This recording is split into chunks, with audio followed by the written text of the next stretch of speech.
محمد وآل محمد. اعوذ باللہ من الشیطان اللعین الرجیم. بسم اللہ الرحمن الرحیم. لا حول ولا قوة الا باللہ العلی العظیم. نحمده ونستعینه ونستغفره ونشکره ونتوسل الیہ ونتوکل علیہ. نصلی ونسلم علی خیرته فی خلقہ حافظ سرہ ومبلغ رسالاتہ سیدنا و نبینا ابی القاسم محمد. اللہم صلی علی محمد وآل محمد. وعلى اہل بیتہ الطیبین الطاہرین المعصومین سیما بقیۃ اللہ فی الارضین. قال اللہ تعالی فی کتابہ المبین وقولہ الحق. اعوذ باللہ من الشیطان اللعین الرجیم. بسم اللہ الرحمن الرحیم. وما كان المؤمنون لينفروا كافة فلولا نفر من كل فرقة منهم طائفة ليتفقهوا في الدين ولينذروا قومهم إذا رجعوا إليهم لعلهم يحذرون. صدق اللہ العلی العظیم. صلوات بھیجے محمد وعلیہ. اللہم صلی علی محمد وآل محمد. السلام علیکم ورحمۃ اللہ وبرکاتہ. سب سے پہلے آپ تمام مومنین اور سننے والوں کو جمعے کی مبارکباد دیتا ہوں، اور اپنے آپ کو اور اپنے سننے والوں کو تقوی الہی کی وصیت اور نصیحت کرتا ہوں. اللہ تعالیٰ سے یہ دعا کرتا ہوں کہ ہم سب کو تقوی الہی کے مطابق زندگی گزارنے کی توفیق عطا فرمائے. تقوی وہ شیلڈ یا وہ پروٹیکشن ہے جو اللہ تعالیٰ نے اپنے مومن بندوں کے لیے رکھی ہے، کہ جس کی وجہ سے انسان اپنے آپ کو، اپنے اعمال کو، اپنی روح کو اور بعض دفعہ اپنے جسم کو بھی مختلف باہر کے حملوں سے بچاتا ہے. لہٰذا اللہ تعالیٰ نے اسلام میں مسلمانوں کے لیے یہ چیز لازم رکھی کہ جب کہ تم کوئی عمل انجام دو تو اس کو مینٹین بھی رکھو، یعنی اس کو پروٹیکٹ بھی کرو، تاکہ اس عمل کو تمہاری آخرت کے لیے بچا کے رکھا جا سکے. انسان بہت سارے نیک اعمال انجام دیتا ہے، لیکن بعض اپنے برے اعمال کی وجہ سے ان نیک اعمال کی نیکی کو، اس نیک اعمال کے ثواب کو انسان ضائع کر دیتا ہے. لہٰذا تقویٰ وہ چیز ہے جو ان اعمال کو محفوظ بھی رکھتی ہے اور ان اعمال کی حفاظت بھی کرتی ہے.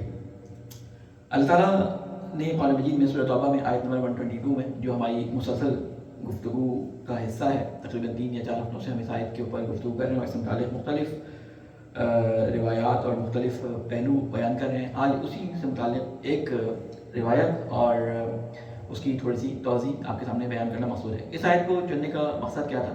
اس آیت کو چننے کا مقصد یہ تھا کہ ہمارے یہاں ایک چیز جس کی بظاہر ہمیں کمی نظر آتی ہے وہ تفقہ فی الدین ہے. تفقہ فی الدین کے بارے میں نے بتایا تھا، اور اس کا مختصر خلاصہ یہ ہے کہ انسان اللہ تعالیٰ کی دین کے سمجھ کے لیے اپنی جگہ سے اٹھے اور اس جگہ جائے کہ جہاں پر اس دین کو سکھانے کا ذریعہ موجود ہو. یہ آیت شان نزول کے لحاظ سے اگر دیکھا جائے تو یہ اس وقت نازل ہوئی کہ جب اسلام پھیلا اور مدینے سے باہر کے لوگ بھی مسلمان ہوئے، تو اس وقت یہ آیت نازل سورۃ توبہ بالکل آخری صورت میں ہے، کہ جو آپ نے سنا ہوگا کہ حضرت علی علیہ السلام کو سورۃ توبہ یا برات، سورہ برات کی تعلیم کے لیے اللہ تعالیٰ کے رسول نے مکہ بھیجا تھا. بالکل آخری ایام کے دن ہے جب کفار یعنی کے اوپر قبضہ ہو چکا تھا، مکہ پہ قبضہ ہو چکا تھا، اور کفار کے لیے یہ حکم اس سورہ کے اندر آیا تھا. وہیں پہ یہ بات بیان کی گئی کہ جو لوگ مدینے سے باہر ہیں اور جو لوگ رسول خدا سے دور ہیں، وہ سارے کے سارے مصروف ہوتے ہیں اپنے کاموں میں. ہر کوئی علم دین حاصل کرنے کے لیے، دین کی سمجھ حاصل کرنے کے لیے، دین کا گہرا جو ہے وہ مطالعہ کرنے کے لیے رسول اکرم صلی اللہ علیہ وسلم کے پاس نہیں آ سکتا. تو یہ آیت نازل ہوئی کہ تم میں سے کچھ لوگ کیوں نہیں نکلتے. اور اس کا خلاصہ، اس کا ترجمہ آپ کے سامنے کر دیتا ہوں. اور یہ تو نہیں ہو سکتا کہ تمام اہل ایمان نکل کھڑے ہوں. تو ایسا کیوں نہیں ہو سکتا کہ ہر جماعت میں سے کچھ لوگ نکل آئیں تاکہ وہ دین میں تفقہ یعنی سمجھ بوجھ حاصل کریں، اور جب وہ تعلیم و تربیت کے بعد اپنی قوم کے پاس لوٹیں تو اسے جہالت، بے ایمانی، بدعملی کے نتائج سے ڈرائیں تاکہ وہ اللہ تعالیٰ سے ڈریں.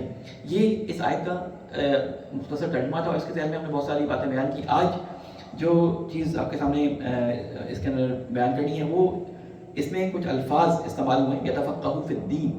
اس کو میں چاہوں گا کہ روایات کی روشنی میں بھی دیکھیں کہ ان الفاظ کو ائمہ علیہ السلام نے کہاں کہاں کس مقام پر استعمال کیا اور کن لوگوں کے لیے اس کو استعمال کیا، اس کے نتائج کے طور پہ کیا چیزیں ہمارے سامنے پیش آتی ہیں جو حدیث میں ہمارے سامنے آتی ہیں. ایک روایت جو امام صادق علیہ السلام سے ہے اللہم صلی علی محمد و آل کہ آپ فرماتے ہیں تفقہوا فی الدین، یعنی روایت شروع یہاں سے ہو رہی ہے، تفقہوا فی الدین فإنہ من لم یتفقہ منکم فی الدین فہو اعرابی، کہتے ہیں کہ دین میں گہری سمجھ حاصل کرو. کیوں؟ اس لیے کہ کیونکہ اگر تم دین میں سمجھ بوجھ نہیں رکھتے، گہری سمجھ بوجھ نہیں رکھتے، تو گویا تم جاہل بیابانی ہو. اعرابی کا لفظ استعمال ہوا ہے. ابھی میں اس کو توضیح دوں گا، لیکن اس روایت کے اندر جو امام صادق علیہ السلام نے بیان کیے 3 الفاظ جو ہیں وہ قابل توجہ ہیں. پہلا تفقہ، پھر تفقہ، دوسرا دین، اور تیسرا اعرابی. یہ آج کوشش کروں گا کہ مختصر سے بات میں ان 3 الفاظ پہ ہماری گفتگو جو ہے وہ اس میں محور یہ 3 الفاظ ہی ہوں. یہاں پر لفظ تفقہ جو ہے وہ فہم و ادراک کے معنی میں ہے. ہم جب کسی لفظ کے معنی دیکھتے ہیں تو آپ کو میں نے بیان کیا تھا کہ ہم اس کو لغت میں دیکھتے ہیں اور اصطلاح میں دیکھتے ہیں. اور ایک تیسری چیز جو ہم اصطلاحی معنوں میں شامل کر لیتے ہیں وہ ہے قرآن کے اندر وہ کن معنی میں استعمال ہوا ہے، یعنی اصطلاح کے معنوں میں آ جاتا ہے. جیسے میں نے آپ کو مثال دی تھی کہ لغت یا ڈکشنری میں جب ہم کسی لفظ کو دیکھتے ہیں تو ہو سکتا ہے معنی کسی اور اس میں استعمال ہو، معنی میں استعمال ہو، لیکن اسلام نے اور قرآن نے اس کو کسی اور معنی میں رائج کر دیا ہو. یعنی لغت کے معنی کچھ اور تھے، رائج کسی اور معنی میں ہو گئے اور اسی معنی پہ وہ مشہور ہو گئے. جیسے لفظ صلاۃ تھا، لغت کے اندر یا ڈکشنری میں دیکھیں تو لفظ صلاۃ کے معنی دعا کے ہیں، لیکن جب اسلام آیا تو اس نے صلاۃ کو نماز کے معنی میں جو ہے وہ اتنا منحصر کر دیا کہ اب اگر کوئی صلاۃ کا لفظ سنتا ہے تو اس کے ذہن میں سیدھا نماز کا ذکر آتا ہے. لیکن قرآن نے دونوں معنی میں استعمال کیا ہے اس کو، صلاۃ کو نماز کے معنی میں بھی استعمال کیا ہے اور دعا کے معنی میں بھی استعمال کیا ہے. تفقہ اگر ہم قرآن مجید میں دیکھیں تو آپ حضرت شعیب کی طرف ان کی قوم کے کچھ جملے ہیں اس کو اللہ تعالیٰ نے استعمال کیا. اس میں کیونکہ میرا شاہد مثال لفظ تفقہ اس میں موجود ہے تو میں اس کو آپ کے سامنے بیان کر دوں تاکہ لفظ کے معنی وہاں سے ایکسیپٹ کر سکیں. قرآن مجید میں قوم کے بارے میں فرمایا کہ قالو، وہ کہتے ہیں یعنی شعیب کی قوم نے ان سے کہا، قالو یا شعیب ما نفقہ کثیرا مما تقول، کہتے ہیں کہ ہم نفقہ ہم جو ہے وہ نہیں سمجھتے، یعنی ہم فقاہت نہیں، یہ نون جب شروع میں لگتا ہے یعنی ہم کے معنی ہوتا ہے، ہم تفقہ نہیں کرتے، ہم گہری سی سمجھ بوجھ نہیں رکھتے ان باتوں میں جو تم کہتے ہو. یعنی تم دین کی باتیں بیان کرتے ہو اس کے اندر ہماری گہری سمجھ بوجھ، ہماری تدبر اور تفکر اس کے اندر نہیں، ہم اس کو نہیں سمجھ پاتے. یا ایک اور جگہ پہ آپ حضرت موسیٰ علیہ السلام کو جملہ سنتے ہیں کہ جب حضرت موسیٰ علیہ السلام کو اللہ تعالیٰ نے حکم دیا کہ موسیٰ جاؤ اور فرعون کی طرف، اور اس کے پاس اس لیے جاؤ کہ وہ طغیانی کر رہا ہے، تو آپ نے ایک اللہ تعالیٰ سے دعا کی، کہا کہ ہارون کو جو ہے میرا وزیر بنا دیں. کیوں؟ اس لیے کہ میرے کلام میں اتنی تاثیر نہیں ہے، میرے کلام میں اتنی جان نہیں ہے، یا میرے کلام میں مختلف معنی لیے. ایک ان کے اندر توتلا پن تھا، ایک ہکلاہٹ تھی، توتلا پن ہکلاہٹ تھی، جس کی وجہ سے موسیٰ اپنے کلام کو اتنی جوش اور جیسے کہتے ہیں نا کہ سلاست سے بیان نہیں کر پاتے تھے. انہوں نے حضرت ہارون کو جو ان کے بھائی تھے، بڑے بھائی تھے، ان سے اللہ تعالیٰ سے دعا کی کہ ان کو ان کا وسیع اور ان کا ولی بنا دیں تاکہ وہ ان کی بہاف پر بات کریں. لیکن ہم دیکھتے ہیں کہ اللہ نے ان کی دعا تو قبول کر لی، لیکن کہا موسیٰ بولنا تم نہیں ہے. ٹھیک ہے نا، موسیٰ ہارون کو ہم تمہارا وسیع بنا دیتے ہیں لیکن بولنا تم نہیں ہے. تو وہاں پہ حضرت موسیٰ نے ایک دعا کی، بڑی مشہور دعا، ہم نمازوں میں، قنوت میں، مختلف جگہوں پہ اس کو پڑھتے ہیں. وہ کیا ہے؟ رب اشرح لی صدری ویسر لی امری واحلل عقدۃ من لسانی. آخر میں جملہ کیا ہے؟ وَيَفْقَهُ قَوْلِي. یہ یفقہو، یہ لفظ فقاہت، فقہ یہاں پہ بھی آ گیا. یفقہو قولی، تاکہ وہ میری بات سمجھیں، یعنی میں جب ان کو بات کروں تو کیا کریں، وہ میری بات کو سمجھیں. واحلل عقدۃ، ان کے لیے گرہیں کھل جائیں میری بات سننے کے بعد. تو اس سے ہم نے مطلب لیا کہ قرآن میں یہ گہری سوچ، گہری فکر اور ڈیپ نالج کے لیے اس کو استعمال کیا گیا. پھر اس کے بعد اللہ تعالیٰ ایک اور جگہ پہ فرماتا ہے، قال اللہ تعالیٰ فما لا هؤلاء القوم لا يكادون يفقهون حديثا، کہ یہ لوگ، ان کو کیا ہو گیا ہے، ان لوگوں کو کیا ہو گیا ہے کہ وہ بات کو لا يفقهون حديثا، حدیث کہتے ہیں بات کو، ہر نئی بات کو حدیث کہتے ہیں، کہ یہ بات کو سمجھتے نہیں ہیں. یعنی فقہ اور تفقہ کے معنی کیا ہے؟ سمجھنے، گہرائی میں جا کر بات کو سمجھنے. السلام علیکم. یہ تو ہو گیا تفقہ کے معنی. نتیجہ اگر آپ اس میں دیکھیں اصطلاحی معنوں میں تو کیا کہیں گے؟ تحصیل البصیرہ فی العلم الدین. یعنی تفقہ کسے کہتے ہیں؟ تحصیل البصیرہ، حاصل کرنا بصیرت کو علم دین کے معاملے میں. تو یہ پہلا معنی ہو گیا اس روایت کے اندر، پہلے لفظ. میں روایت کو صرف توضیح دینے کے لیے کہ اسے کہتے ہیں فقہ الحدیث، حدیث کو سمجھنا، اس کے اندر ہم مختلف الفاظ کو ڈیپتھ میں بیان کرتے ہیں تاکہ اس حدیث کا گہرا فہم حاصل کر سکیں. تو پہلا لفظ ہو گیا تفقہ. پھر اس کے بعد ہے لفظ دین. پھر دین یعنی تفقہ حاصل کرنا، گہرائی حاصل کرنا کسی میں. پھر دین، دین کے اندر دین کیا چیز ہوتی ہے؟ کہتے ہیں ہر چیز کا علم جو مبدا اور ماض سے متعلق ہو. کیونکہ اس کی میں مثال دوں گا آپ کو کہ اس کی وجہ میں کیوں کہہ رہا ہوں کہ مبدا اور ماس سے متعلق ہو. سارے علوم دین کے اندر کیوں نہیں آتے؟ آپ نے اکثر مجھ سے سنا ہوگا کہ فزکس بھی علم دین ہے، ٹھیک ہے، کیمیا بھی علم دین ہے، لیکن بعض چیزیں ہوتی ہیں وہ علم دین نہیں ہے، ٹھیک ہے، فقہ بھی علم دین ہے، حدیث بھی علم دین ہے، یہ ساری لیکن بعض چیزیں وہ علم دین نہیں ہیں. ان کے بارے میں رسول اکرم صلی اللہ علیہ وسلم نے ارشاد فرمایا. انشاءاللہ اس کو کمپلیٹ کروں پھر رسول کی حدیث بھی آپ کے سامنے بیان کروں گا کہ بعض چیزیں ہوتی ہیں کہ ہم اس کو بڑا نالجیبل پرسن سمجھ رہے ہوتے ہیں، لیکن وہ اصل وہ علم نہیں کہلاتا، کیونکہ وہ دین سے متعلق نہیں ہوتا. دین ہر اس علم کو کہتے ہیں جو آپ کے مبدا اور ماد سے متعلق ہو. تو وہاں پہ چاہے وہ مبدا اور ماد کیا ہو، چاہے وہ اصول ہو، چاہے وہ فروع ہو، چاہے وہ اخلاق اور آداب ہو. اصول سے مراد کیا ہے؟ وہ توحید سے متعلق علم ہو، وہ نبوت سے متعلق علم ہو، وہ خدا کی معرفت سے متعلق علم ہو، یا وہ فروع میں سے ہو، جیسے حلال و حرام کے بارے میں علم، جیسے آپ کہتے ہیں کہ فلاں چیز ہمارے لیے جائز ہے یا نہیں ہے، یا یہ چیز حلال ہے یا حرام ہے، یہ کیا کہلاتے ہیں؟ فروع کہلاتے ہیں. فروع واجب نہیں ہے، فروع دین یعنی واجب نہیں ہے، لیکن جب آپ کو ضرورت ہو تو واجب کفائی کہلاتا ہے. واجب سے مراد ہر ایک پہ واجب نہیں ہے. کوئی علم دین حاصل کر کے، فقہ کا علم حاصل کر کے آپ کے لیے وسائل بیان کر سکتا ہے. اور تیسری چیز ہے آداب و اخلاق، وہ انسان کی شخصیت کو نکھارنے کے لیے ہوتے ہیں. قانون خشک ہوتا ہے، قانون ڈرائی ہوتا ہے، وہ آپ کو ایک حکم بتا دیتا ہے کہ یہ ایسا کرنا ہے، ایسا نہیں کرنا، لیکن اس کو کس طرح سے انجام دینا ہے وہ اخلاق اور آداب آ کے بتاتے ہیں. اس لیے دین کا محور 3 چیزوں پہ بیان کیا گیا ہے. کیا ہے کہ اخلاق، احکام اور کیا ہے؟ اصول، احکام، احکام اور عبادات. یہ 3 چیزیں ہیں جو دین کا یعنی ٹرائنگل بنتا ہے. یہ تینوں چیزیں انسان کے اندر آ کے ضروری ہے. میں نے اس کی مثال آپ کے سامنے پہلے کبھی بیان کی ہوگی کہ بعض دفعہ اسلام ہمیں حکم دیتا ہے اور وہ خشک حکم ہمارے لیے بعض دفعہ نقصان دہ ثابت ہو جاتا ہے.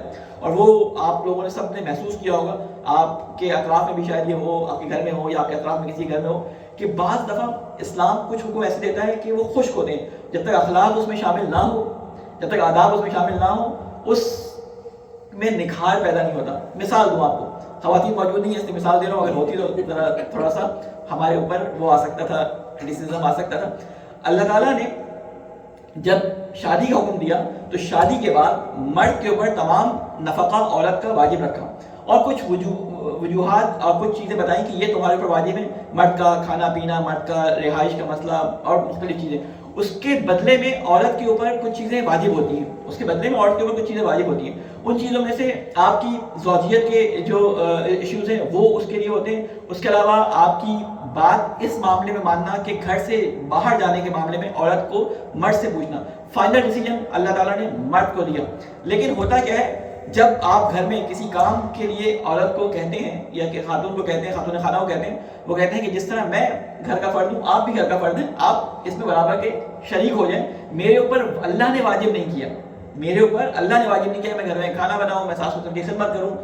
یہ چیزیں ہوتی ہیں کہ جو اس پہ واجب یقیناً نہیں ہے واجب، یعنی ہم اس پہ زبردستی نہیں کر سکتے. لیکن کیا ہوتا ہے، اخلاق ہوتی ہے. ایک چیز ہوتی ہے اخلاق، ہر وہ چیز جو شوہر سے مربوط ہوتی ہے. جو شوہر یا مرد گھر سے باہر جاتا ہے کام کرنے کے لیے، تو کام کرنے کے اندر وہ 17 15 14 گھنٹے جتنے گھنٹے وہ باہر ہوتا ہے، آنے کے بعد وہ یہ گھر میں کھانا پکانا عورت کی ڈیوٹی تو نہیں ہے، لیکن وہ اخلاقی طور پہ کہ مرد جو ہے وہ تھکا ہوا آیا ہے، اس کو گھر میں سکون دینے کے لیے وہ ان تمام چیزوں کو کر دیتی ہے. کرنے کے لیے اس کا احسان ہے. لیکن ہوتا کیا ہے کہ اخلاق اس کو یہ چیز سکھاتا ہے، اس پہ واجب نہیں ہے، لیکن اخلاق اس کو کہتا ہے یا آداب اس کو کہتے ہیں کہ تم یہ کام کر دو تو تمہارے لیے گھر میں سکون مل جائے گا. کیونکہ اللہ تعالیٰ نے شادی وہ انسٹیٹیوشن بنایا تھا کہ اللہ تعالیٰ کہتا ہے لتسکنوا الیہا، تاکہ تم سکون حاصل کر سکو. لیکن آج کل ہم دیکھ رہے ہیں کہ شادیاں سکون کا باعث نہیں بن رہی.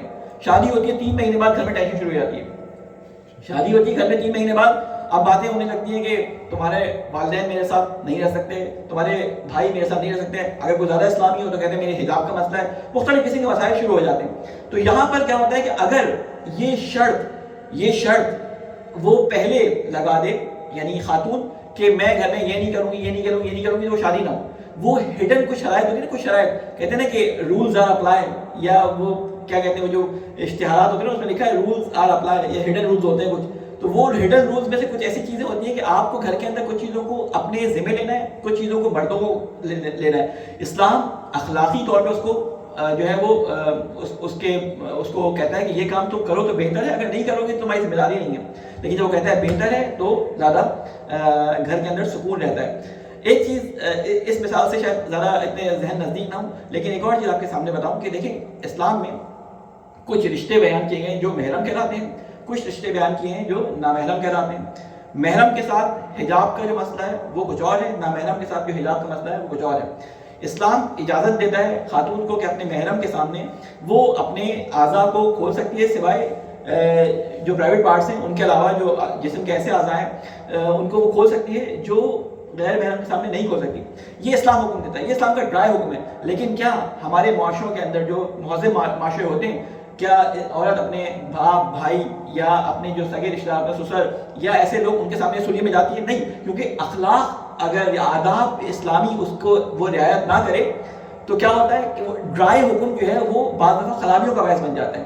تو وہ اپنے آپ کو ڈھانپ کے آتی ہے، صرف ایک مثلا بال کھلے ہیں یا کچھ چیزیں حصہ کھلا ہوتا ہے، تو وہ کہنے کا مقصد ہے کہ آداب اسلامی آ کے اخلاق کو پوشش دیتی ہیں، احکام کو پوشش دیتی ہیں۔ تو اس لیے میں نے بہت ساری دفعہ اس بات کو بیان کیا کہ عبادات اور احکام ان کو اگر اخلاق کے دائرے میں انجام نہ دیا جائے تو بعض دفعہ خرابیوں کا اور بعض دفعہ اختلافات کا باعث بن جاتے ہیں۔ تو بہرحال دوسری چیز کیا ہوگا تفقہ دین کے اندر کہ دین کا علم حاصل کرنا، دین ہر وہ چیز جو ماد اور مبدا سے متعلق ہو، اس کے اندر یہ تین چیزیں آتی ہیں جو اخلاق، آداب، فروع دین اور اصول دین۔ اس کے بعد ایک تیسرا لفظ استعمال کیا گیا وہ ہے اعرابی۔ یہ ہے ورڈ جو تھوڑا سا ہمارے لیے ان کامن ہے۔ ہم اعراب کا لفظ قرآن مجید میں پڑھ چکے ہیں، وقالت الاعراب، ٹھیک ہے، کہ اعراب کہتے ہیں کہ ہم ایمان لے آئے۔ تو اللہ تعالیٰ کیا کہتا ہے؟ ان سے کہو کہ تم ایمان لے کر نہیں ہے بلکہ تم اسلام لے کر آئے ہو۔ اعراب کہتے ہیں کسے؟ ہر وہ چیز، ہر وہ شخص جو عرب سے تعلق رکھتا ہو اور صحرا نشین ہو، اسے اعراب کہتے ہیں۔ یہ اس میں جمع ہوتا ہے، اس میں جمع یعنی اس کا کوئی مفرد نہیں ہوتا۔ اس کا مفرد عربوں نے بنانے کے لیے ایک یا کا اس میں لفظ لگایا اور لفظ اعرابی آ گیا، جیسا کہ امام صادق علیہ السلام کی اس روایت میں ہم نے بیان کیا۔ یہ اسی روایت کو میں بیان کر رہا ہوں، اس کے الفاظ کو۔ یہ روایت کیا تھی؟ تفقہوا فی الدین فإنہ من لم یتفقہ منکم فی الدین فہو اعرابی، یعنی دین میں گہری سمجھ حاصل کرو، کیونکہ اگر تم دین میں سمجھ نہیں رکھتے کہ گویا کہ تم اعرابی ہو، یعنی بیابانی ہو۔ تو اس کو اعرابی کو کیا معنی کیا ہے کہ ہر وہ شخص جو عرب میں رہتا ہو، صحرا نشین ہو اور عربی ہو اور صحرا نشین ہو۔ اس کو اعرابی کیوں کہا جاتا ہے؟ کیونکہ صحرا کا ماحول آپ کو معلوم ہے کہ آپ عربوں میں اگر آپ ان کی تاریخ اٹھا کے دیکھیں تو یہ اپنی فیملی کے ساتھ یا کبھی اکیلے خیموں کو صحرا میں لگا دیا کرتے تھے اور دور دور ایک دوسرے سے رہا کرتے تھے۔ تو صحرا کی سختی، صحرا کا خشونت، یہ ان کے کردار پر اثر انداز ہوتی تھی، جس کی وجہ سے یہ ہر چیز کو خشونت کے لحاظ سے دیکھتے تھے، یعنی ہر چیز میں یہ ایکسٹریمسٹ ہوتے تھے۔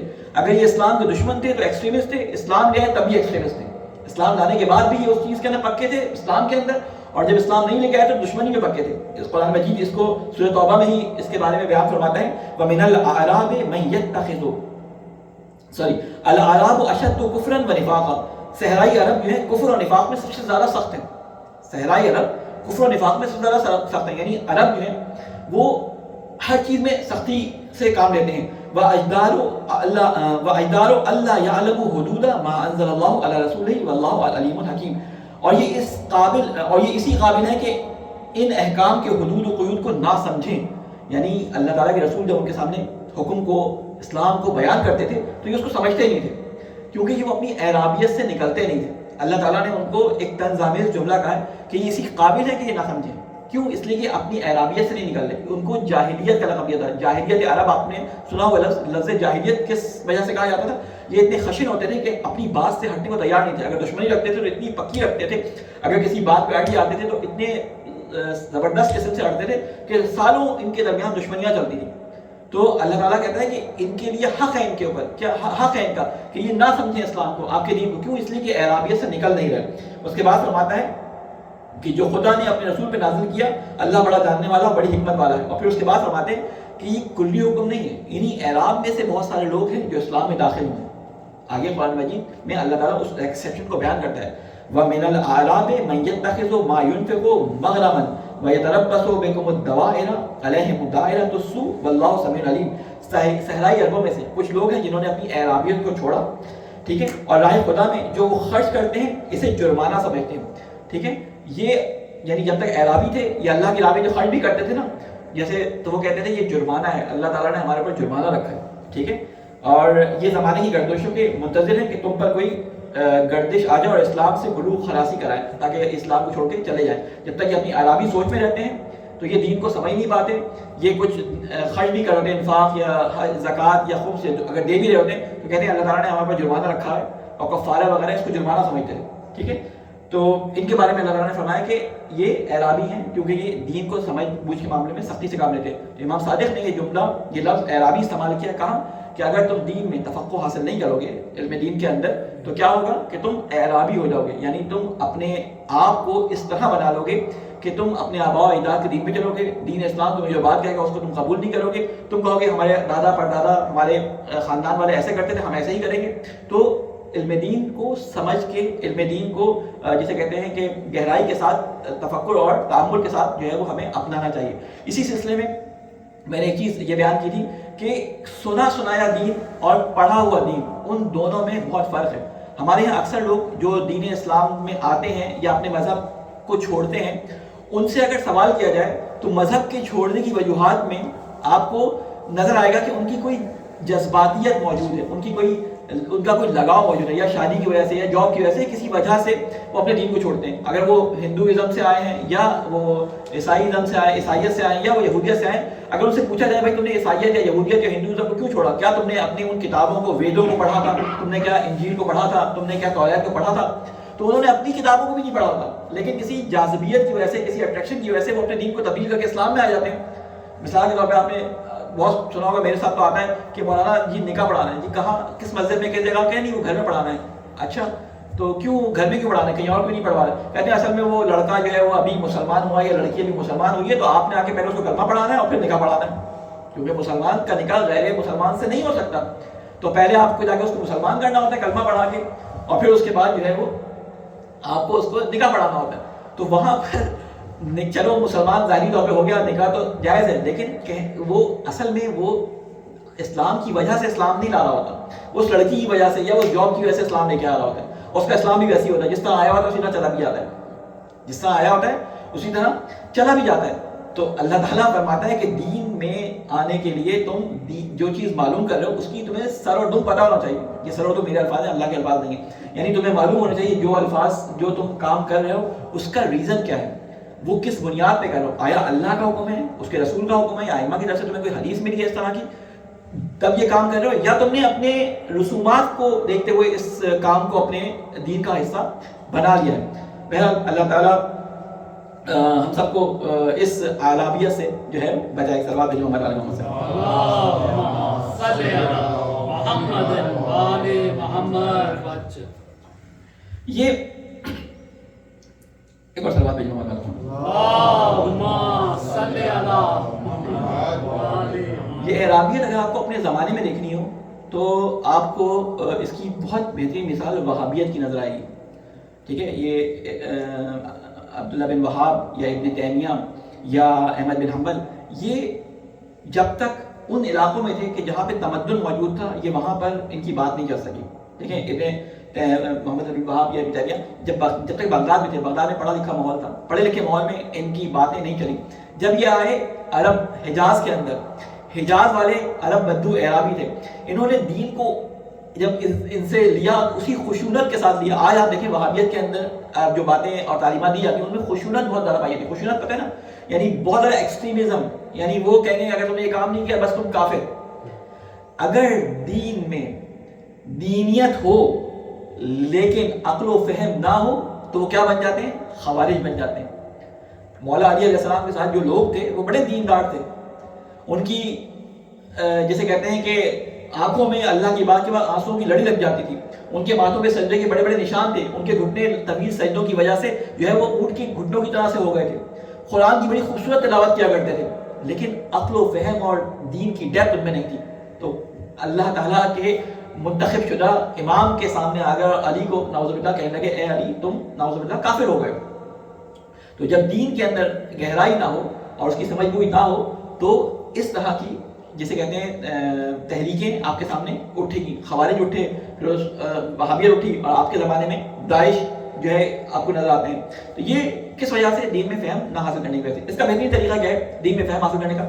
پہلا دین میں فہم حاصل کرنے کا طریقہ یہ ہے کہ آپ سب سے پہلے قرآن مجید جو اللہ تعالیٰ کی طرف سے مسلمانوں کی ٹیکسٹ بک ہے، صرف مسلمانوں کی سب کی ٹیکسٹ بک ہے، لیکن مسلمانوں کے لیے یہ اس لیے واجب ہے کہ وہ اپنے آپ کو اس کا کسٹوڈین کہتے ہیں کہ ہم اس کتاب کے ماننے والے بھی ہیں، اس کتاب پہ عمل کرنے والے بھی ہیں. تو سب سے پہلا کام ہر مسلمان کا یہ ہونا چاہیے کہ اپنے دینی عقائد کو قرآن کے مطابق سمجھے، اس کو پرکھے.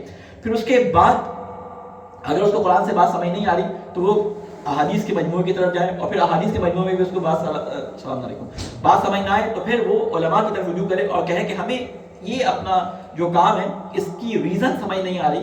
بعض کاموں کی ریزن اللہ نے قرآن مجید میں بیان کر دی ہے، بعض کاموں کی ریزن رسول اکرم صلی اللہ علیہ وسلم نے بیان کر دی اور ائمہ نے، اور بعض کاموں کی ریزن بیان نہیں کی گئی. کہا کہ تم غیب پر ایمان لو، یعنی اس کی ریزن تمہیں نہیں معلوم، اس غیب پر تمہیں ایمان لے کے آنا، یہ کام کرنا ہے. بعض کاموں کے بارے میں کہا کہ یہ کام تمہیں کرنا ہے، اس کی ریزن نہیں بیان کی. تو وہاں پہ اگر ریزن پتہ چل جائے تو بہت اچھی بات ہے، اگر ریزن پتہ نہ چلے تو اللہ تعالیٰ کے حکم کو ماننے کی خاطر اس کے اوپر ہمیں عمل کرنا ہوتا ہے. لیکن بعض کام ایسے ہوتے ہیں کہ جن کو بیان ہی نہیں کیا گیا، ریزن بھی نہیں پتا، تب بھی ہم کہتے ہیں کہ ہم اس کو انجام دیں گے. تو ائمہ علیہ السلام کے زمانے میں جب بہت زیادہ اس طرح کے فتنے اور عقائد کے بہت سارے نظریات پھیل گئے تھے تو لوگ آ کے امام کے پاس اپنے عقائد کو بیان کیا کرتے تھے اور کہتے تھے کہ امام میں یہ عقیدہ رکھتا ہوں توحید کے بارے میں، نبوت کے بارے میں، آخرت کے بارے میں، آپ مجھے بتائیں کیا یہ میرا عقیدہ قرآن اور سنت کے مطابق ہے؟ ائمہ علیہ السلام اس کے اوپر مجھے تصدیق اگر سب کر دیتے تھے تو وہ چلا جاتا تھا ائمہ کا شکریہ ادا کر کے. اگر کسی مسئلے میں اس کے اندر غلطی ہوتی تھی تو ائمہ اس کی تصحیح فرما دیتے تھے. آج یہ سلسلہ دوبارہ سے اس لیے شروع کرنا پڑے گا، امام تو موجود نہیں ہے لیکن ائمہ علیہ السلام کی اور رسول اکرم صلی اللہ علیہ وسلم کی تعلیمات ہمارے پاس موجود ہیں، قرآن مجید ہمارے پاس موجود ہے. آج ہم خود ان چیزوں کی طرف اگر رجوع نہیں کریں گے، خود اگر ہم اور اپنی اولادوں کو مطالعے کی طرف نہیں ڈالیں گے کہ ہم کتابوں کو پڑھیں اور دین کی ڈیپتھ میں جائیں، تو آئندہ آنے والی یہ ڈیجیٹل نسل جو ہے ہماری، جسے آپ جین زی کہتے ہیں، یہ کسی بھی طریقے سے دین پر باقی نہیں رہ پائیں گے. یہ اپنی نسلوں کو بچا نہیں پائیں گے. یہ خود تو شاید آپ کے جیسے کہتے ہیں زور دباؤ کے اندر آ کے کچھ چیزوں پہ عمل پیدا ہو جائے جب تک آپ ان کے سر پہ ہیں، لیکن جیسے ہی آپ کی کسٹوڈی سے باہر نکلیں گے یہ نکل جائیں گے، یہ یعنی دین سے نکل جائیں گے. بظاہر شاید آپ کو نام کا وہ علی نظر آئے، کالے کپڑے بھی پہنا ہوا نظر آئے، اس کے ہاتھ میں بھی 2-4 زنجیریں اور ہاتھ میں 2-4 کلاوے اور ماتھے میں یا زہرا کی پٹی ہو، لیکن وہ اندر سے ایتھیسٹ. ٹھیک ہے، تو وہ موقع نہ آئے، اس کے لیے ضروری ہے کہ ہم خود بھی مطالعے کی عادت ڈالیں اور اپنے بچوں میں بھی مطالعے کی عادت ڈالیں. پچھلے بار میں نے آپ سے یہ عرض کیا تھا، لوگ نہیں تھے، اس کو میں دوبارہ ریپیٹ کروں 2 منٹ میں، کہ اپنے گھر میں کتابیں لے کے آئیں. اپنے گھر میں کتابیں جہاں جائیں، اچھی کتابیں جو آپ کو ملیں ان کو لا کے رکھیں، پڑھیں، ان کو اپنے بچوں کے ساتھ ڈسکس کریں. کوئی ایک کتاب آپ مطالعے کا حصہ رکھیں، ہفتے میں، مہینے میں ایک دفعہ آپ کہیں کہ بھائی یہ ٹاپک تمہیں پڑھ کے آنا ہے اور اس ٹاپک پہ ہم گفتگو کریں گے. گھر میں کریں، اس کے علاوہ آپس میں. یہاں پہ ماشاء اللہ سے بڑے 4-5 سینٹرز ہیں، ان کے اندر کتابوں کی فیسلٹیز بھی ہیں آپ کے پاس. انٹرنیٹ پہ بہت ساری کتابیں آپ کو مل جاتی ہیں. آپ 4-5 دوست مل کر جو ہیں وہ ایک گروپ بنائیں اور اسٹڈی گروپ کے نام سے، میرے خیال اصغر بھائی وغیرہ اس طرح کے گروپ میں ہیں، مجھے بتا رہے تھے. تو اسٹڈی گروپ بنائیں اور اس گروپ میں آپ ایک کتاب رکھ لیں، ہر ہفتے یا ہر مہینے میں ایک دفعہ اس کے 40 پیج 50 پیج ہر کوئی پڑھ کے آئے اور اس پہ آپس میں ڈسکشن کریں. اگر یہ نہیں کریں گے، دین میں ڈیپتھ حاصل نہیں کریں گے، تو آئندہ سمجھیں کہ سنائے دین پہ عمل کرنے کی وجہ سے ہم اپنے اصلی جسے کہتے ہیں بیس جو ہے وہ بنانے میں، اپنے بچوں کی اپنی بیس مضبوط رکھنے میں کامیاب ہو سکیں. اللہ تعالیٰ سے دعا ہے کہ اے اللہ کے واسطہ محمد والے محمد کا کہ قرآن کی فہم کو ہمارے لیے آسان بنا. اے اللہ تفقہ فی الدین حاصل کرنے کی ہم سب کو توفیق عطا فرما. اے اللہ ہماری دلوں میں، ہماری اولادوں کے دلوں میں حب قرآن، حب رسول، حب اہل بیت کو راسخ فرما. اے اللہ تجھے واسطہ ہے محمد والے محمد کا ہمارے جو بزرگان اس دنیا سے جا چکے ہیں ان کی قبروں پہ اپنی رحمت نازل فرما. اے اللہ تجھے واسطہ ہے محمد والے محمد کا ہمارے گناہ کبیرہ اور صغیرہ کو معاف فرما. اے اللہ ہمارے علماء کرام کا سایہ ہمارے سروں پہ قائم فرما. اے اللہ ہمارے جو مسلمان بھائی مختلف جگہوں پر مشکلات کا شکار ہیں، اے اللہ ان مشکلات سے نجات عطا فرما. ربنا تقبل منا انك انت السميع العليم برحمتك يا ارحم الراحمين. بسم الله الرحمن الرحيم. انا اعطيناك الكوثر فصل لربك وانحر ان شانئك هو الابتر.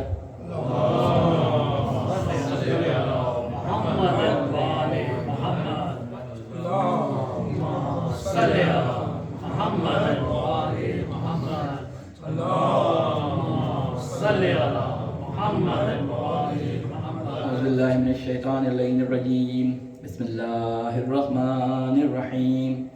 الحمد لله رب العالمين والصلاة والسلام على سيدنا ونبينا وحبيب قلوبنا أبي القاسم محمد اللهم صل على محمد وآل محمد وعلى آله الطيبين الأطهرين المنتجبين سيما علي أمير المؤمنين وصديقة الطاهرة فاطمة الزهراء سيدة النساء العالمين والحسن والحسين سيدي شباب أهل الجنة وعلي بن الحسين ومحمد بن علي وجعفر بن محمد وموسى بن جعفر وعلي بن موسى ومحمد بن علي وعلي بن محمد والحسن بن علي والخلف القائم المهدي حججك على عبادك وأمنائك في بلادك صلوات جماعة صل على محمد وآل محمد. سب سے پہلے اپنے آپ کو اور تمام مومنین اور سننے والوں کو تقوی الہی کی وصیت اور تقوی الہی کی نصیحت کرتا ہوں. اللہ تعالیٰ سے یہ دعا کرتا ہوں کہ اے اللہ ہم سب کو تقوی الہی کے سائے میں اپنے جسم اور روح کے لیے تقوی کو محافظ بنانے کی توفیق عطا فرما. ہماری گفتگو تفقہ فی الدین کے سلسلے میں چل رہی تھی. اسی سلسلے میں ایک روایت جو رسول اکرم صلی اللہ علیہ وسلم کے بارے میں امام موسیٰ کاظم سے اس کا آپ کے سامنے بیان کروں گا. روایت کے الفاظ یہ ہیں کہ امام موسیٰ کاظم علیہ السلام فرماتے ہیں کہ ایک دفعہ رسول اکرم صلی اللہ علیہ وسلم مسجد میں داخل ہوئے. وہاں پہ ایک شخص موجود تھا. روایت اس طرح شروع ہوتی ہے کہ دخل رسول اللہ صلی اللہ علیہ وآلہ وسلم المسجد فإذا جماعت قد اطافوا برجل. کہ امام موسیٰ فرماتے ہیں کہ رسول اکرم صلی اللہ علیہ وسلم مسجد میں داخل ہوئے تو دیکھا ایک جماعت ایک مرد کے گرد جمع ہوئی ہوئی ہے. ایک آدمی ہے وہ کھڑا ہوا ہے اور اس کے گرد بہت ساری مسلمانوں کی جماعت جو ہے وہ جمع ہوئی ہے. رسول نے فرمایا فقال ما ھذا. آپ کو میں نے پہلے ایک دفعہ شاید بتایا تھا کہ عربی زبان میں سوال کرنے کے لیے کچھ لفظ استعمال ہوتے ہیں. ان میں سے ایک ہے من اور ایک ہے ماں. من جاندار چیزوں کے بارے میں سوال کرنے کے لیے استعمال ہوتا ہے اور ماں جو ہے بے جان چیزوں کے بارے میں سوال کرنے کے لیے استعمال ہوتا ہے. جب کہتے ہیں نا ماں ھذا ہمیں پتہ چل جاتا ہے کوئی بے جان چیز ہے, ٹھیک ہے, یا قابل اعتنا چیز نہیں ہے جس میں جان ہو. اور من ھذا کہتے ہیں یہ کون ہے, ماں ھذا یہ کیا ہے. رسول اکرم کا سوال جو ہے نا اس میں رسول اکرم نے ان سے پوچھا سنی ہوئی گفتگو, کہتے ہیں ماں ھذا یہ کیا ہے, ٹھیک ہے. تو لوگوں نے کہا فقیلا, یہ گفتگو اور لوگوں کو بھی جائے کسی کو برا نہ لگ جائے, فقیلا علامۃ, یہ علامہ ہے. رسول اکرم سے ان لوگوں نے کہا جو مسلمان ان کے ساتھ داخل ہوئے تھے, کہتے ہیں یہ علامہ صاحب ہے. تو رسول نے کہا فقالا وما علامہ, یہ علامہ کیا ہوتا ہے. نعوذ باللہ, رسول اکرم کو یہ نہیں پتا, یہ بات نہیں معلوم تھی کہ علامہ کے مطلب کیا نہیں, مطلب جانتے تھے. وہ اس شخص کے بارے میں کہتے ہیں علامہ کیا ہے, یعنی کس چیز کے علامہ ہے. تو فقالو, لوگوں نے کہا, فقالو لہو, رسول اکرم سے عالم الناس بانصاب العرب ووقائعها وایام الجاہلیت والاشعار والعربیہ. کہتے ہیں کہ یہ سب سے زیادہ جاننے والا شخص ہے کس چیز کے بارے میں, عربوں کے نسب کے بارے میں. یہ شجروں کا ماہر ہے, شجر دان ہے, اس کو پتا ہے کہ کس کا باپ, اس کا باپ, اس کا باپ, اس کا باپ کون ہے. کئی نسلوں تک یہ شجروں کو جانتا ہے. اس کے بعد ان کے اہم واقعات, اس کو قصے کہانیاں بہت یاد ہیں, یہ بڑے واقعات جانتا ہے, ٹھیک ہے, کہ فلاں قوم کے ساتھ کیا ہوا, فلاں قوم کے ساتھ کیا ہوا, فلاں قوم کے ساتھ کیا ہوا, کس نے کیا ہے, قصے بہت سناتا ہے, ٹھیک ہے. اس کو عربوں کے واقعات, ان کی جنگیں ساری اس کو یاد ہیں, زمانہ جاہلیت کی, ٹھیک ہے, اس کے حالات سے واقف ہے. وہ عربی اشعار یہ بڑے زبردست جانتا ہے. تو رسول اکرم صلی اللہ علیہ وسلم نے اس کے جواب میں فرمایا فقال النبی صلی اللہ علیہ وآلہ وسلم ذاک علم لا یضر من جہلہ ولا ينفع من علمہ. کہتے ہیں کہ یہ علم ایسا ہے جو نہ اسے نہ جاننے والے کو فائدہ دیتا ہے اور نہ سننے والے کو. یعنی یہ جو علم تم نے بیان کیے ہیں, یہ شجروں کا علم, ٹھیک ہے, یہ واقعات و قصے اور یہ جو ہے عربی اشعار کا علم, کہتے ہیں نہ یہ بولنے والے کو کوئی فائدہ پہنچاتے ہیں اور نہ یہ سننے والے کو کوئی فائدہ پہنچاتے ہیں. ثم قال, پھر آپ نے فرمایا انما العلم ثلاث, علم 3 قسم کا ہوتا ہے, ٹھیک ہے. یہ رسول اکرم صلی اللہ علیہ وسلم علم کے بارے میں بیان کریں. یہ جو کہتے ہیں نا کہ علم حاصل کرو چاہے تمہیں جو ہے وہ چین جانا پڑے, یا علم حاصل کرنا ہر مسلمان پہ فرض ہے, تو اس علم کو آپ اس ڈیفینیشن کے تحت دیکھیں. رسول اکرم فرما رہے ہیں انما العلم ثلاث, علم 3 قسم کے ہوتے ہیں, آیۃ محکمۃ او فریضۃ عادلۃ او سنۃ قائمہ وما خلاہن فہو فضل. کہتے ہیں علم 3 قسم کے ہیں, مضبوط آیات یعنی آیات محکم قرآن مجید, ٹھیک ہے, قرآن مجید کی آیات, اور آیات کونیہ. ایک ہوتے ہیں آیات قرآنیہ, ایک ہوتے ہیں آیات کونیہ. قرآن مجید ورڈ آف گاڈ ہے, ورڈ آف اللہ ہے, ٹھیک ہے. اور یہ تمام آیات، سورج، چاند، یہ پہاڑ، یہ ستارے، یہ کیا ہے؟ ورک آف گاڈ ہے. یہ ساری کی ساری آیات ہیں. قرآن مجید میں اللہ تعالیٰ اس کی طرف اشارہ کرتا ہے کہ تم کیوں غور نہیں کرتے آیات میں؟ وہ آیات آسمان اور زمین کے اور سورج کے نکلنے کو آیات کہہ رہا ہوتا ہے. تو یہ ساری کی ساری آیات ہیں. قرآن مجید میں صرف 6000 آیات ہیں، لیکن لاکھوں اس طرح کی آیات ہیں جو ہمارے اطراف میں موجود ہیں. اللہ تعالیٰ ان سب پہ غور کے لیے کہتا ہے. تو رسول اکرم صلی اللہ علیہ وسلم فرماتے ہیں کہ علم 3 چیزوں کا منحصر ہے. پہلی چیز کیا ہے؟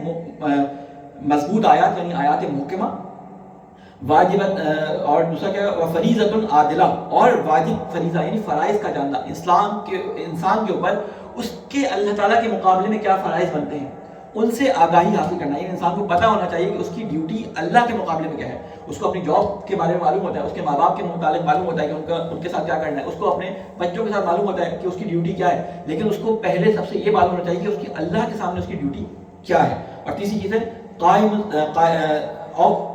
سنت القائمہ، اور قائم سنت یعنی ثابت سنت. وہ سنت یعنی جو اللہ تعالیٰ کے رسول سے، اور اللہ تعالیٰ کے رسول سے پہلے مختلف انبیاء علیہ السلام سے آ رہی تھی. کیونکہ اسلام میں جو سنتیں ہیں ان میں سے 99% میں یوں کہوں کہ وہ اللہ تعالیٰ نے اسلام کو آدم سے شروع کیا تھا، اور رسول اکرم صلی اللہ علیہ وسلم پہ اس کا اپگریڈڈ ورژن آ کے ختم ہوا تھا. ٹھیک ہے نا. اور اس میں جو سنتیں تھیں جیسے حج ہو گیا، نماز ہو گیا، جو سنتیں اس میں ادا کی جاتی تھیں، یہ رسول اکرم صلی اللہ علیہ وسلم جو کام آپ کے سامنے انجام دیتے تھے، یہ انبیاء علیہ السلام کے اندر پہلے سے رائج تھی. وہ ہی سنتیں رسول اکرم انجام دیتے تھے. ان سنتوں میں تبدیلیاں ہوئی تھی، رسول اکرم نے ان کی تصحیح کر دی تھی. تو کہتے ہیں کہ ان سنتوں کو سمجھنا، رسول کی سنتوں کو، حدیث کے بارے میں بات نہیں ہو رہی، رسول کی سنتوں کو، ان سنتوں کو سمجھنا جو دینی سنتیں ہیں ان کو سمجھنا، یہ اصل میں علم ہے جسے آپ علم دین کہتے ہیں. اور اس کے علاوہ جو ہے، اس کے علاوہ فرماتے ہیں وما خلاهن فهو فضل. اس کے علاوہ جو تم علم حاصل کرتے ہو وہ فضل ہے. یعنی فضل کیا ہوتا ہے؟ فضل یہ ہوتا ہے آپ کہیں کہ جی میں اگر مثال کے طور پہ اکنامکس پڑھتا ہوں تو اس کے ذریعے میری کمائی ہوتی ہے. میں کوئی اور علم پڑھتا ہوں تو اس کے ذریعے میری جاب لگتی ہے. تو یہ بھی اللہ تعالیٰ کی طرف سے ضروری ہے، اس لیے کہ اس کی وجہ سے آپ کا معاش چل رہا ہے. کیونکہ آج کل کے زمانے میں علم جو ہے معاش سے مربوط کر دیا گیا ہے. پہلے زمانے میں علم معاش سے مربوط نہیں ہوتا تھا. لیکن علم دین کا وہ خانہ جس کے بارے میں آپ سے سوال بھی ہوگا وہ تفقہ فی الدین ہے. کچھ نہ کچھ ذریعہ آپ ایسا رکھیں اپنے گھروں میں، ایسا ماحول بنائیں یا اپنے اطراف میں ایسے کچھ اس طرح کے پروگرام بنائیں کہ جس میں تفقہ فی الدین حاصل کیا جا سکے. بہرحال اللہ تعالیٰ سے ہم یہ دعا کرتے ہیں کہ اے اللہ تجھے واسطہ ہے محمد والے محمد کا کہ ہمیں دین کی گہری سمجھ بوجھ عطا فرما. اے اللہ تجھے واسطہ ہے محمد والے محمد کا جو اعمال ہم انجام دیتے ہیں، اے اللہ ان کی ماخذ اور ان کے سورس اور ان کے قرآن اور سنت سے رابطے کو ہمارے لیے واضح فرما. اے اللہ تجھے واسطہ ہے محمد والے محمد کا ہمارے گناہ کبیرہ اور صغیرہ کو معاف فرما. اے اللہ تجھے واسطہ ہے محمد والے محمد کا جو مسلمان تمام دنیا کے اندر ظلم کا شکار ہیں، بلکہ تمام انسان جو ظلم کا شکار ہیں، اے اللہ ان کو ظلم سے نجات عطا فرما. اے اللہ تجھے واسطہ ہے محمد والے محمد کو جو ہمارے بزرگان اس دنیا سے جا چکے ہیں ان کی قبروں پہ اپنی رحمت نازل فرما. اے اللہ تجھے واسطہ ہے محمد والے محمد کا ہمارے دلوں میں، ہمارے بچوں کے دلوں میں حب محمد والے محمد کو راسخ فرما. اے اللہ ہمارے بزرگان کا سایہ ہمارے سروں پہ قائم فرما. اے اللہ اس بدلتے ہوئے حالات مسلمانوں کی حفاظت فرما. اے اللہ تجھے واسطہ ہے محمد والے محمد کا ہمارے امام کے ظہور میں تاجیل فرما. ہمیں ان کے اعوان و انصار میں شامل فرما. ربنا تقبل منا انک انت السمیع العلیم برحمتک یا ارحم الراحمین. اللهم صل على محمد